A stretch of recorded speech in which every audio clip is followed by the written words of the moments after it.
ዕለቱ ሰኞ ማለዳ ላይ ነበር።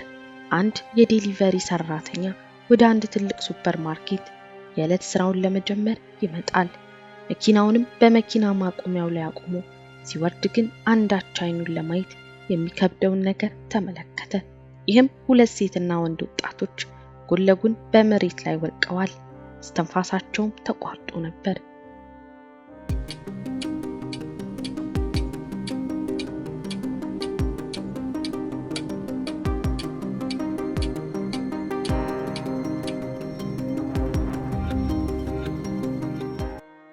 ጄፍሪ ሄዝልውድ እችን ዓለም በጁላይ 10 1996 ሲቀላቀል ወላጅ እናቱ ገና የ19 ዓመት ወጣት ነበረች።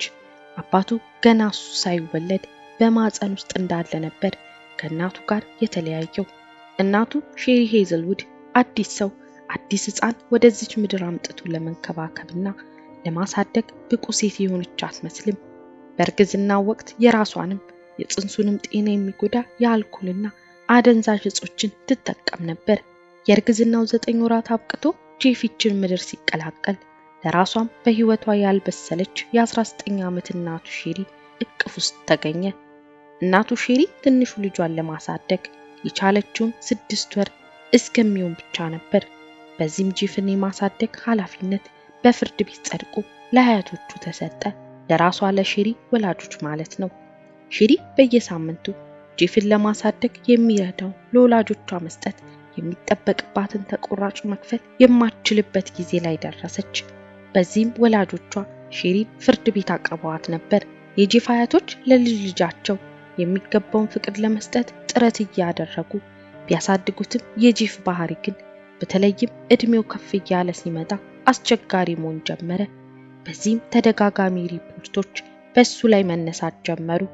ጄፍ ስለታማ ጩቤና ሰይፍን ወደ ጎረቤቶች ጓሮ ያለ ምክንያት ይወረውር ነበር። ይህ ብቻ ሳይሆን ሽጉጥ ይዞ ችግሮችን ለመፍጠር ሲሞክር ጎረቤቶች ፖሊስ ለመጥራት ተገደው ነበር።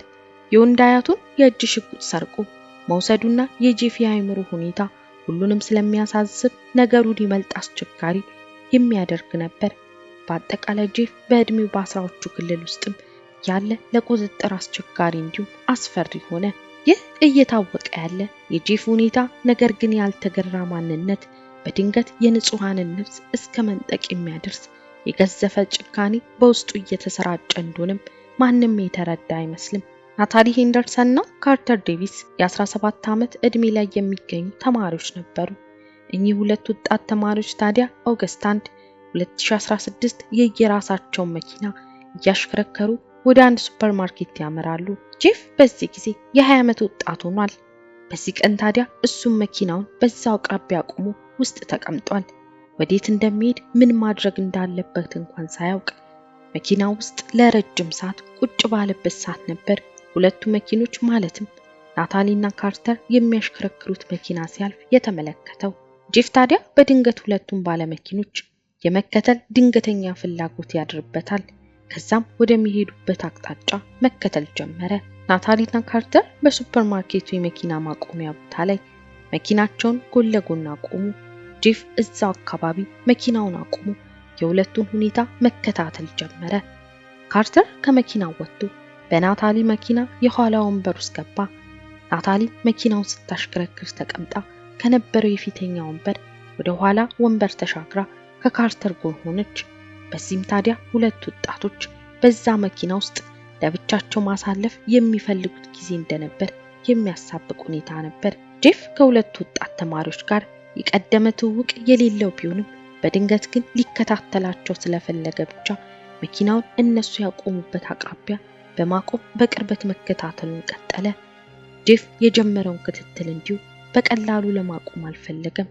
ይባስ ብሎም ሰራተኞች ለጥገና የሚጠቀሙበትን ረጅም መሰላል በማምጣት በጣሪያው ላይ በመሆን ከላይ ወደ ታች ይመለከታቸው ጀመር።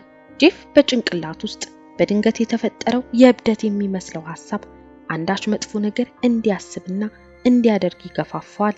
በዚህም የጣሪያው ላይ ክትትሉ አብቅቶ ወደ መሬት በመውረድ ወደ እነ ካርተር መኪና በመምጣት የመኪናውን በር ከፍቶ ውጡ እያለ መጮህ ጀመረ።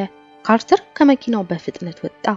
ጄፍ በእድሜ ካርተር 3 ዓመት ታላቅ ቢሆንም በተክለ ሰውነት ግን ያነሰ ነበር። ያለ አንዳች ምክንያት ወደ እነሱ በመሄድ እንዲወጡ ያዘዛቸው ጄፍ አፍታም ሳይቆይ ካርተርን በያዘው መሳሪያ ጭንቅላቱ ላይ መቶ ጣለው። በሁኔታው እጅግ ደንግጣ ለማምለጥ ሩጫ የጀመረችው ናታሊን ደግሞ ከኋላ ጭንቅላቷ ላይ በመምታት ይገላታል። ሁለቱ የ17 ዓመት ወጣቶች አንዳች ያጠፉት ነገር የለም፣ ከማንኛውም ቀን የተለየ ነገር ይፈጠራል ብለው አልወጡም። ነገር ግን በድንገት የአእምሮ ጤና መጠናት ያለበት ሰው ያሉበት ድረስ መጥቶ ገደላቸው። ጄፍ የሁለት ንጹህ ወጣቶችን ነፍስ ነጥቆ ከቦታው ተሰወረ።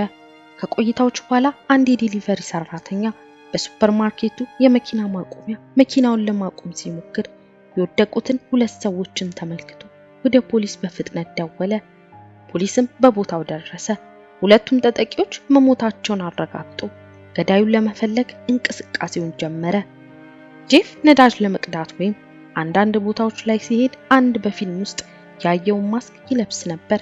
ፖሊስ የደህንነት ካሜራ ቅጂዎችን መሰረት በማድረግ ጄፍ በጊዜው እያሽከረከረ የነበረውን መኪና በመመልከት ቀላል ካልሆነ የፍለጋ ጊዜ በኋላ ጄፍን በቁጥጥር ስር አዋለው። ጄፍ በምርመራ ወቅት እግሮቹን ከደረቱ ጋር ለጥፎ ክሩምት ባለ አቀማመጥ የእጆቹ ጣቶች እየተንቀጠቀጡ የሚሰጠው ቃል አንዳች አእምሮ ጤና እክል እንዳለበት የሚያስጠረጥር ነበር። ጄፍ በሰጠው ቃል መሰረት ይህንን ነገር እንዲፈጽም የሚያስገድደው ሌላ ማንነት በውስጡ እንዳለ አይነት አርጎ ነበር የሚገልጸው።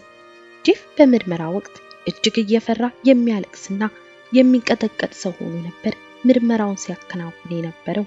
በኋላም ጄፍ ፍርድ ቤት በቀረበበት ሰዓት እንደተለመደው እጆቹ እየተንቀጠቀጡና ጭንቅላቱን እየነቀነቀ ለብቻው ልክ ከሰው ጋር እንደሚያወራ አይነት ሲሆን ይታይ ነበር። የጄፍ የፍርድ ሂደት እየተደረገለት በነበረው የስነ ልቦና ሕክምና እርዳታ ዘለግ ላለ ጊዜ መቆየት ነበረበት። በመጨረሻም ግን ፍርድ ቤት በጄፍ ላይ የእድሜ ልክ ጽኑ እስራት በመፍረድ ጄፍ ቀሪ እድሜውን በእስር ቤት እንዲያሳልፍ ውሳኔ ያሳለፈ። ውድ ቤተሰቦቼ ለዛሬ ያዘጋጀሁት ቪዲዮ ይህን ይመስል ነበር። እናንተስ በዚህ ታሪክ ላይ ምን ሐሳብ አላችሁ? ሐሳባችሁን ኮሜንት ላይ አሳውቁኝ። ለዚህ ቻናል አዲስ ሆናችሁ ሰብስክራይብ እያደረጋችሁ ተቀላቀሉ። ቪዲዮ ከተመቻችሁ ላይክ በማድረግ እንዲሁም ሼር እያደረጋችሁ ለሌሎች እንዲደርስ አግዙኝ እያልኩኝ በሌላ አዲስ ታሪክ እስክንገናኝ ድረስ ቸር ቆዩልኝ።